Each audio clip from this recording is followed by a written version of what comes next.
আন্দোলন ঘিরে হত্যাকাণ্ড তদন্তে কাল ঢাকায় আসছে জাতিসংঘের ফ্যাক্ট ফাইন্ডিং মিশন। 3 সদস্যের মানবাধিকার বিশেষজ্ঞের দলটি বৈঠক করবে কয়েকজন উপদেষ্টা এবং মানবাধিকার কর্মীদের সঙ্গে। বিকেলে পররাষ্ট্র সচিব মাসুদ বিন মোমেন আরও জানান, জাতিসংঘের এই দলই তদন্তের কর্মপরিকল্পনা ঠিক করবে। কোটা সংস্কারের দাবিতে শিক্ষার্থীদের আন্দোলনে আইন শৃঙ্খলা বাহিনীর বিরুদ্ধে বল প্রয়োগের অভিযোগ করেছে জাতিসংঘ।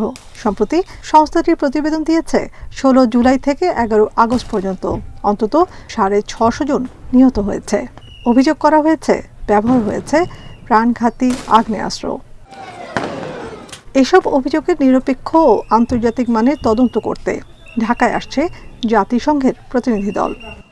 OHCHR এর যে টিম আছে led by mister Rory Mungoven, উনি Australian national chief of the Asia Pacific section, উনি নেতৃত্ব দিবেন এবং ওনার সাথে আরও 2 জন human rights officers, miss Livia Consenza and mister Alexander, ওনারা আসবেন।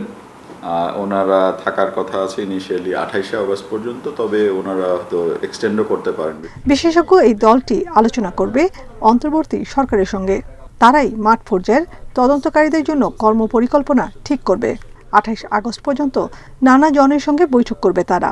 ইনভেস্টিগেশনটা শুরু হতে যাচ্ছে, সেটার ব্যাপারেই মূলত আলোচনা করবেন এবং মোডালিটিস ইত্যাদি বিষয়ে ওনাদের যে এক্সপিরিয়েন্স আছে হয়তো অন্যান্য দেশেও, সেগুলোর আলোকেই হয়তো করবেন। ইনিশিয়াল টিম হিসাবে ওনারা সব স্টেক হোল্ডারদের সাথে কথাবার্তা বলে যে এক্স্যাক্টলি কোন কোন জায়গায় আমাদের এই কী ধরনের হেল্প লাগবে এবং ওনাদের যে টিমটা আসবে তাদের কর্মপরিধি কী হতে পারে, এটা আমাদের মাননীয় উপদেষ্টাদের সাথেও নিশ্চয়ই আলোচনা।